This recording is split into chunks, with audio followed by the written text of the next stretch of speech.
Birdette Hughey. Ms. Hughey teaches algebra at Greenwood High School in the Greenwood Public School System. Although Ms. Hughey has always had a passion for education, her journey to the classroom was by no means traditional.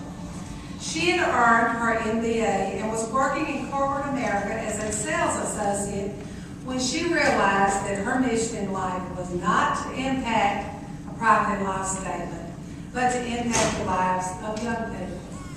While working, she had the opportunity to do in-depth research on college readiness and was appalled to learn that many students graduate from high school unprepared for college. In response to that data, she began a community program in Jacksonville, Florida, known as Dream Catchers, which provides ACT, SAT test preparation courses and other services to ensure college readiness. She approached the superintendent of Duval House, which is a Florida juvenile justice facility, and convinced him to allow her to pilot Dream Catchers in his facility, and it was a huge success. She also realized that the skill set she gained working in the private sector could be transferred to the classroom. The emphasis she once placed on sales, numbers, and data could help her make data-driven decisions to promote learning. Her skills gained from the field of marketing, her days in marketing, could be used to research college readiness trends and empower classrooms of students to believe that college is possible. Her ability to meet the needs of each employee while serving in human resources would be an asset when designing lessons to meet the individual needs of her students. Convinced that she had the heart to serve, she also recognized a reality. To be effective, one needs an understanding of pedagogy and deep content knowledge. So she applied and was accepted into the Teach for America program. And at the ripe age of 28, she officially traded her seat in the boardroom for a whiteboard and a classroom. With her certificate in hand, Birdette began her first day with her first students, and together their journey as an educational family began. While her students were learning math, she was learning how to improve her practice by asking her students for feedback on her teaching style. Based on their responses, she would adjust accordingly. If behavior management was an issue, they would collaborate as a class to overcome it. Together, they stormed, normed, renormed, stormed again until they reached their goal.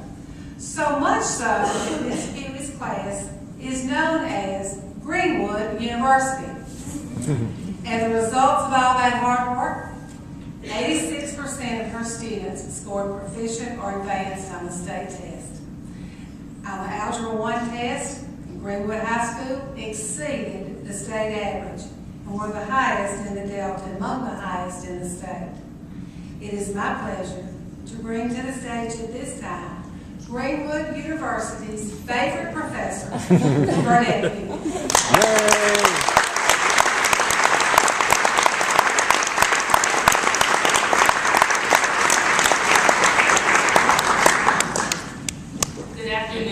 Good afternoon. And thank you for that introduction. I'd like to meet the person you just introduced. But thank you very much.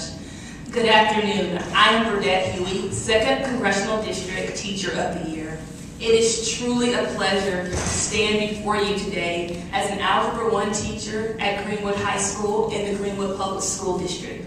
Before I move any further, I would like to first thank the Mississippi Teacher Center for this symposium and also for this award.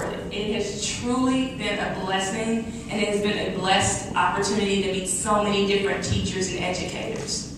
I would also like to recognize some people who are very special to me in my life.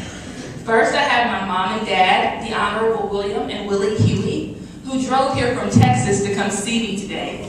So I'm very excited for them.